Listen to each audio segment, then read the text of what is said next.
This is Lab Medicine Rounds, a curated podcast for physicians, laboratory professionals, and students. I'm your host, Justin Kreuter, the bowtie bandit of blood, a transfusion medicine pathologist at Mayo Clinic. Today, we're rounding with Beshoi Nashed, a medical student visiting us from Medical University of the Americas, Saint Kitts and Nevis.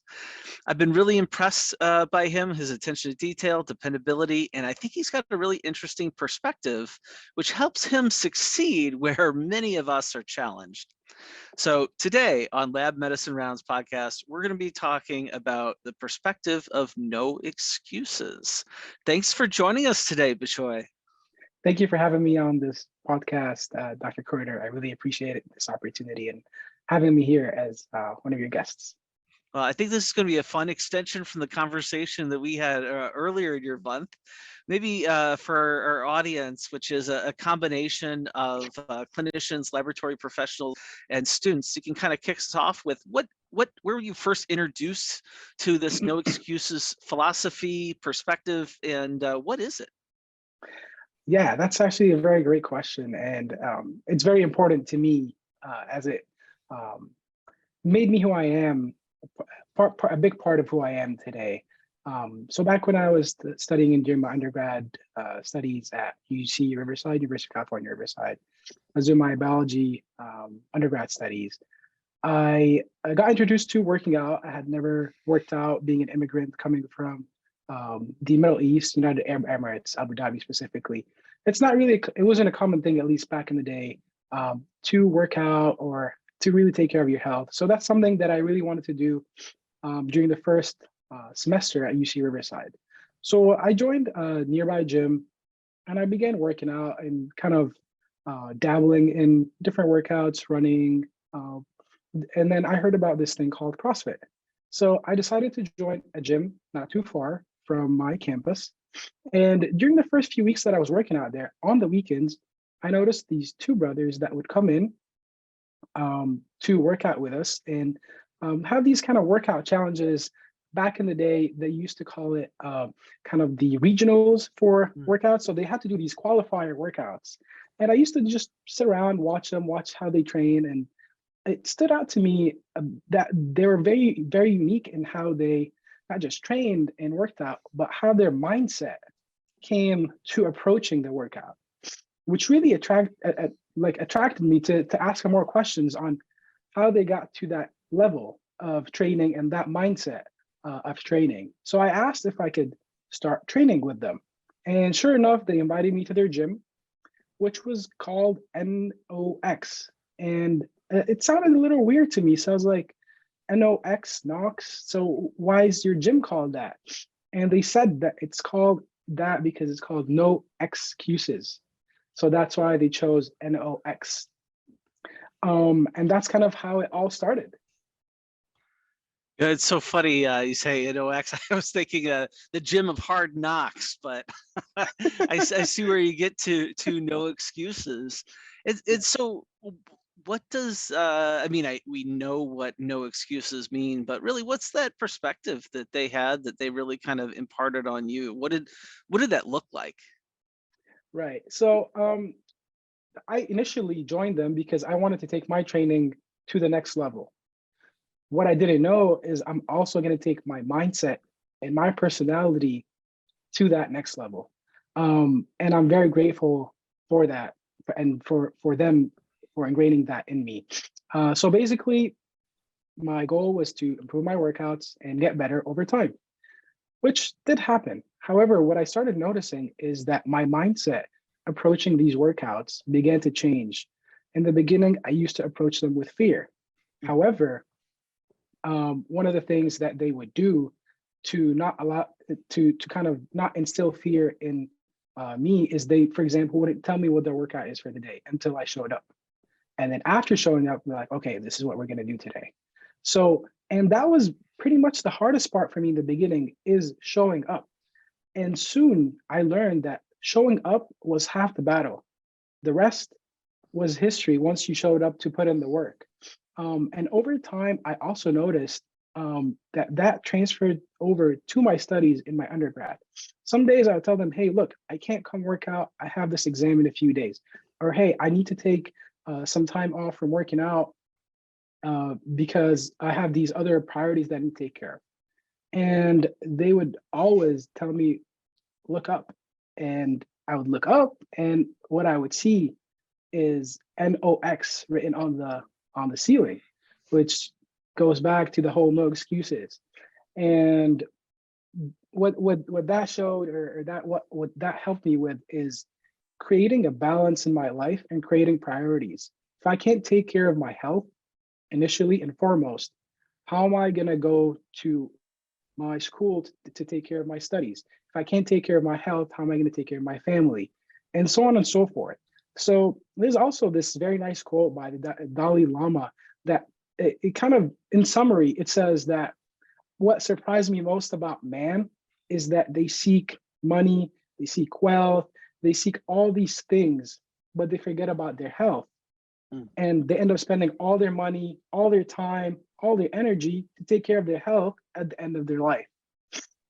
So that kind of instilled in me a new purpose and a new mindset when approaching different things in life, whether it's working out, work, relationships, spiritual relationships, anything, whether it's church, school, any of that.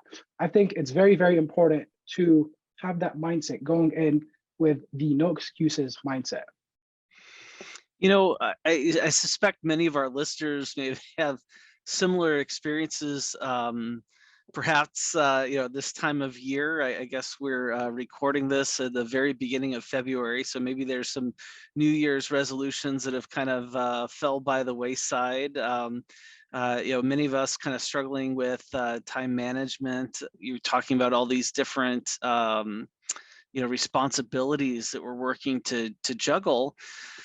Having gone through this, having kind of struggled through and navigated those early phases of how do I work with this new kind of perspective, what do you think is important for our listeners to understand about what is it that allows you to be successful with this no excuses approach? I think there's two very important things to realize before even having the no excuses mindset or approach. First off, we all have 24 hours in a day. Just like you have the 24 hours, I have the same exact 24 hours.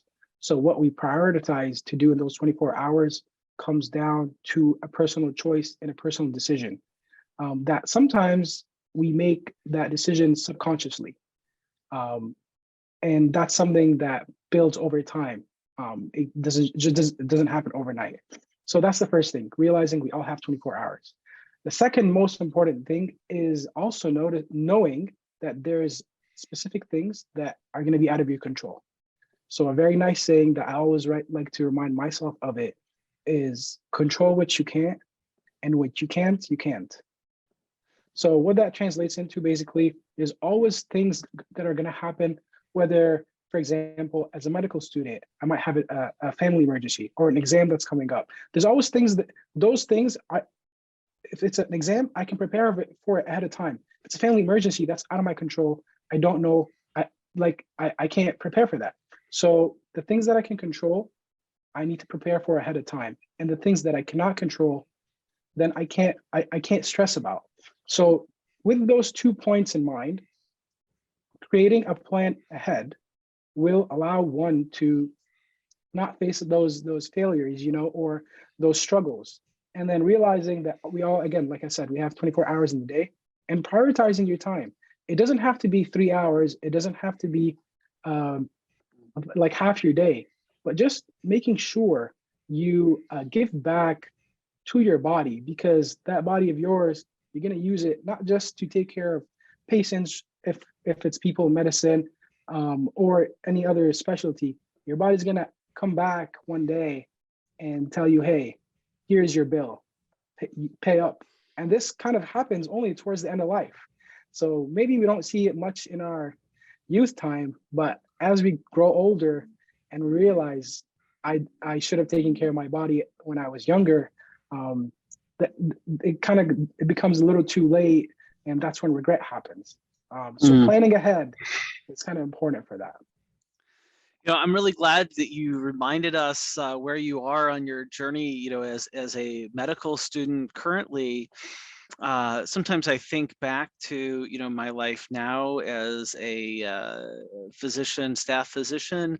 Uh, I've got a lot more regularity in my schedule than I did as a student or when I was a resident. And so, we're really hearing this message, and you're being successful in this way despite the challenges of the chaotic schedule. And it sounds like a key part of that is having that appreciation for what you can control, what you can't control.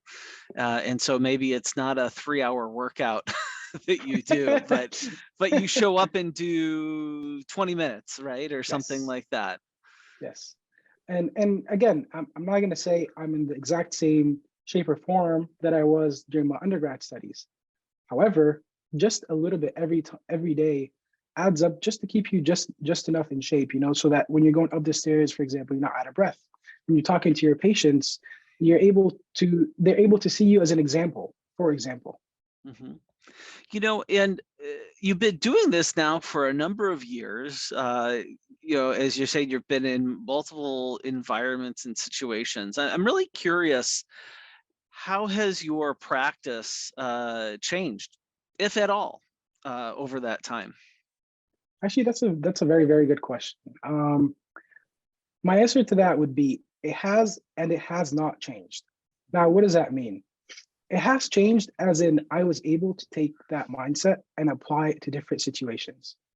So for example, when back in the day, I used to train and have these competitions in weightlifting, that allowed me to go on the stand in front of an audience, and I had 3 shots at one lift. That mindset and that fortitude that I was able to build over time um, allowed me to be able to kind of present to an audience and be prepared in that mental aspect.